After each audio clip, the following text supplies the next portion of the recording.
أغير الله أتخذ وليا فاطر السماوات والأرض وهو يطعم ولا يطعم قل إني أمرت أن أكون أول من أسلم ولا تكونن من المشركين قل إني أخاف إن عصيت ربي عذاب يوم عظيم.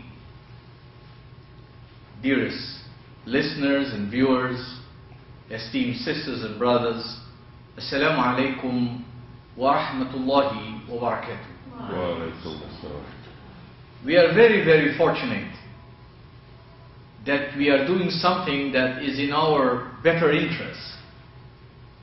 And I hope we do it very sincerely. I hope we do it with all the energies at our disposal. I hope we do it with the full flow of our intellect. And I hope we do it for the right reason, that it will enhance us. And we can be the reason for the enhancement of those near to us and far from us. I started last week to talk about the epoch-making messenger, the beloved Prophet of Allah, Muhammad. And while trying to introduce him as a subject in the Qur'an, I mentioned that particularly this time, around a day or two, Muslims all over the world will show their love for this Prophet in the ways they have been accustomed to, and the ways that, of course, they are continuously being taught is appropriate.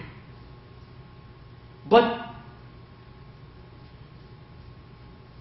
if one were to be objective and to research, one would find that a lot of things have crept in to the books, to the narratives, to the speeches, to that love that people believe they have for this mighty messenger. Love is not anemic. Love is full of energy. It's full of power. And if somebody were to love somebody like that mighty messenger, and that love was to be genuine, and that love was to be with wealth, and that love was to be with the energies, and if they were to love him really for who he was, and what he stood for, and what he brought, you could imagine the power of enhancement that that love would have brought. I always remember examples that were put before me as a child growing up. That true love for an elder, for a teacher,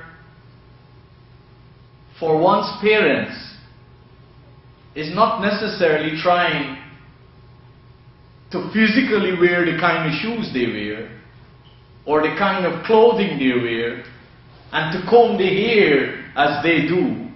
Of course, nothing is wrong with that. That's a choice everybody has. But real love for parents is to remember the presence of parents, even though they are absent.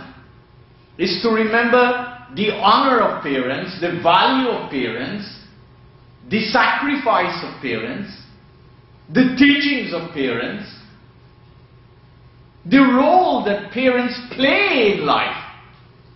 And if all of those things are forgotten and buried, but we remember our parents, we remember their names, this is how they used to dress, this is the food they used to eat, this is how they would tidy up the bed. I mean, we have to understand that we'll be missing a big part of our life. And the question that hovers over my head, and I would like to think it does over your heads as well, is the love for this beloved Prophet based on the real stuff? I cannot question your love, and I don't think you should question the love of anybody. I cannot say you do not love the Prophet. I think honestly speaking, Muslims are genuine in their love. They're sincere in their love. But they don't love the real messenger of Allah. They don't know the messenger of Allah. The messenger of Allah is unknown to them. The person whom they love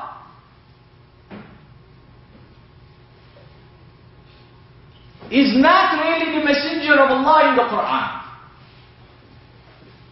And that is why you see, in spite of all of this love, and all of this enthusiasm, and all of this willingness to sacrifice even their lives for Him, when somebody in their estimation does not respect Him, don't generally generate enhancement in usefulness. And I mentioned only one Qur'anic statement last week, because there are many, many. And the one that I mentioned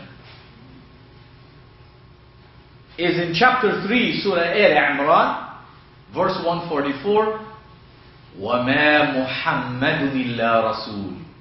How often we read this? And how quickly we read it? But seldom do we ponder. And we take the translations for granted. Because either these people who are handed down to us, they come from our country, they come from our background, and we think they are translating gospel. But as I say to you, unless you become a student of the Arabic language and spend your life understanding it, you could never translate Arabic in a few words. And that's what has happened to the Muslims. They have lost almost corn and husk, because they are not students themselves. This verse tells, among everything else, one main thing: that this beloved Prophet was a messenger. And I told you, very simple, go to the English dictionary, and I'm sure the Urdu dictionary, or the Arabic dictionary, or any language that you speak, get the dictionary and study who is a messenger. Look at the companies you work in, and look at the postman who carries a message. He's a messenger. Do you like that there would be a postman, even the general postmaster, who can see my letter and your letter, and I post a letter to you, and he's the general postmaster, he opens the letter and say, I don't like what's in this letter, let me put something else?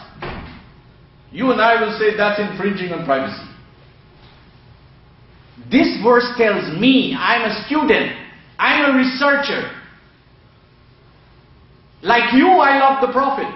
You don't know my love. I don't know your love.